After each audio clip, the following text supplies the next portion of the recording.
Channel पर फिर से आपका स्वागत है। ये इस कहानी का आज का एपिसोड। राज की नाराजगी मिस्टी की समझ में नहीं आई। उसने डरते हुए पूछा, राज क्या चाहते हैं कि हम अपने बेबी को अबॉर्ट कर दें? मिस्टी ये कहते हुए रोने लगी, पर राज ने उसे कोई जवाब नहीं दिया और वहां से चला गया। वहीं दूसरी तरफ धानी रो रही थी क्योंकि अग्नि बात नहीं कर रहा था। उसने फोन काट दिया। धानी को रोते हुए देख वहां बैठी प्रीता ने कहा, अरे धानी क्या हुआ है?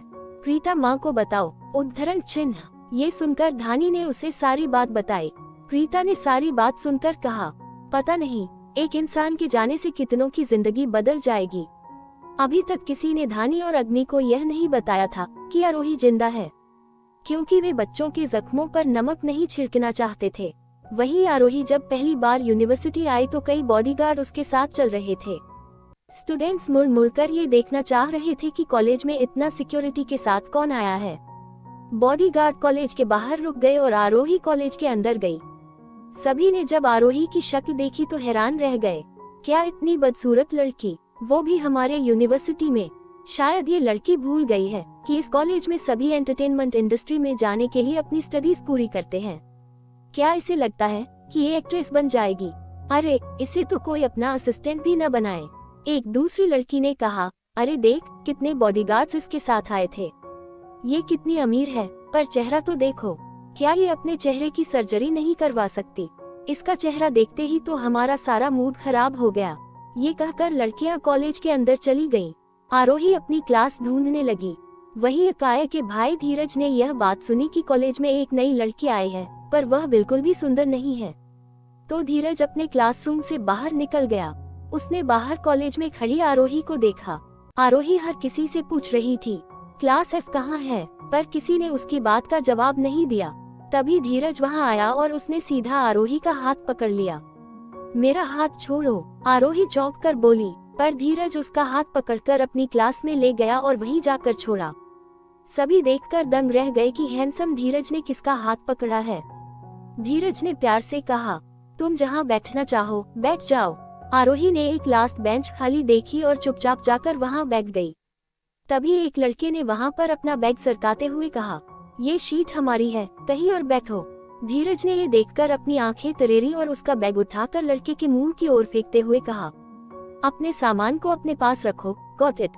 तब आरोही उस बेंच पर बैठ गई। वह क्लास में बैठकर चुपके से मुस्कुरा रही थी, क्योंकि वह लोगों की हिम्मत और सोच को देख रही थी, जो सुंदर और बदसूरत इंसान को कितना अलग ढंग से ट्रीट करते हैं। पर पूरी दुनिया में यही सब होता था। आरोही के लिए ये सब नया नहीं था। उसने क्लास में प्रोफेसर की बातों को ध्यान से सुना। आरोही जब राहुल के साथ कॉलेज में पढ़ती थी तब उसके सब्जेक्ट काफी डिफरेंट थे। वह तब तो अपनी हर क्लास में टॉप करती थी, लेकिन आज उसका पढ़ाई में बिल्कुल मन नहीं लग रहा था। उसने फिर एक नोटबुक निकाल कर नोट्स बनाने शुरू करती है। टीचर के जाने के बाद वह अपने कान पर एयरपोड्स लगाकर अपना काम करने लगी। तभी क्लास में लड़के ने अपनी दोस्त को प्रपोज किया। तभी उसकी दोस्त गुस्से में बोली, सुमित मैंने तुम्हें अपना दोस्त समझा, लेकिन तुम मुझे अपनी गर्लफ्रेंड बनाने की सोच रहे हो। शक्ल देखी है अपनी? तुम्हें कोई लड़की अपना पालतू कुत्ता भी ना बनाए। जाकर कहीं सर्जरी करवा लो। तुम्हारी नाक देखो कितनी बड़ी है, ऐसा लगता है तुम्हारे फेस पर कोई मिधक बैठा है। इतना कहकर वह लड़की जोर जोर से हंसने लगी। उसके साथ उसकी फीमेल फ्रेंड भी हंस रही थी। तभी उस लड़के ने कहा, लेकिन तुम तो हमेशा मेरे साथ घूमने जाती थी, हम कितनी बार तो डेट पर जा चुके हैं। क्या कहा डेट पर? अरे वह तो बस तुम मुझे महंगे रेस्टोरेंट में मेरी फ्रेंड के साथ डिनर पर ले जाते थे तो मैं चल देती थी। आखिर तुम्हारे पास खर्च करने के लिए काफी पैसा जो है, तो प्लीज मेरे पैसे के लिए ही मेरी गर्लफ्रेंड बन जाओ। मैं तुम्हें नहीं भूल सकता, क्या पता बाद में तुम्हें मुझसे प्यार हो जाए। सुमित देखो मैं पॉइंट पर आता हूँ, मैं सुंदर हूँ, इसी वजह से तुम्हें मैं पसंद हूँ। अगर मैं सुंदर नहीं होती तो क्या तुम मुझसे प्यार करते? बोलो। सुमित उस लड़की की बात सुनकर चुप हो गया। अचानक कुछ लड़की ने पीछे बैठी आरोही की तरफ देखा और उसकी तरफ उंगली करते हुए कहा, देखो ये लड़की आज हमारी क्लास में न्यू एडमिशन है।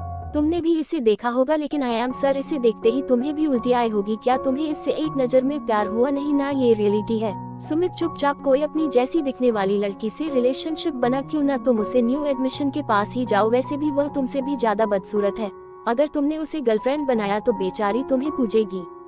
उस लड़की की बात सुनकर क्लास में बैठे कुछ मस्तिष्क और लड़कों ने सुमित को पकड़कर जबरन आरोही की सीट पर बैठा दिया। ये देखकर क्लास के सभी स्टूडेंट जोर जोर से वोटिंग करने लगे और कहीं तो कहने लगे कि हर सुमित ने एक नजर आरोही के जले हुए चेहरे को देखा और वह उठकर भागने लगा। तभी एक मस्कुलर लड़के ने सुमित के चेहरे को पकड़ा और उसे जबरन आरोही के चेहरे की तरफ ले जाने लगा। ये देखकर अब आरोही का पारा चढ़ गया। उसने अपने सर से एयरपोर्ट को उतारा और उसे मस्कुलर लड़के की गाल पर एक जोरदार थप्पड़ मारते हुए कहा, तुम लोगों की हिम्मत कैसे हुई मेरे साथ यह बदतमीजी करने की। उसे मस्कुलर लड़के ने शौक होकर आरोही को देखा। उसका मुंह काफी देर तक हैरानी से खुला रहा। फिर वह गुस्से में बोला, यू बिच, जिंदगी में पहली बार कोई तुम्हें किस करने जा रहा है और तुम यहाँ मुझे एटीट्यूड दिखा रही हो। प्रिया हंसते हुए बोली, का कोर्स मैं शर्त लगती हूँ, तुम्हें सुमित से अच्छा लड़का कभी नहीं मिलेगा। जस्ट एक्सेप्ट हिम एंड किस हिम। अगर मैंने ऐसा नहीं किया तो तुम लोग क्या करोगे। प्रिया हंसते हुए बोली, अरे कोई देखा तो इसे अपनी चेहरे पर इतना घमंड है। लाइक सीरियसली ऊपर से नीचे तक कुछ है क्या। इस लड़की में शक ना सही अकल तो होनी चाहिए थी। My God so disgusting. Student यहाँ क्या हो रहा है, एक टीचर ने क्लास में इंटर होते हुए पूछा। तभी उसे मस्कुलर लड़के ने टीचर को देखकर कहा, मैं ये लड़की यहाँ जबरदस्ती सुमित को किस करने की कोशिश कर रही थी। उस प्रोफेसर ने शौक होकर कहा, वो तभी सभी स्टूडेंट उस लड़के की हाँ में हाँ भरते हुए बोले, हाँ टीचर, हम सब ने यही देखा। वह सभी स्टूडेंट मिलकर दूसरों को बलि करते थे और हमेशा किसी को तंग करने में एक भी स्टूडेंट पीछे नहीं रहता था। इसलिए वह आज आरोही के रिबेलियस लोग को देखकर उसे पनिशमेंट दिलाना चाहते थे। टीचर ने उन बच्चों की बात पर यकीन करके कहा, तुम्हारा नाम क्या है। लड़की, मेरे साथ अभी प्रिंसिपल ऑफिस में चलो। एक तो न्यू एडमिशन हो, ऊपर से ऐसी हरकत करते हुए शर्म नहीं आई। तभी सुमित उठ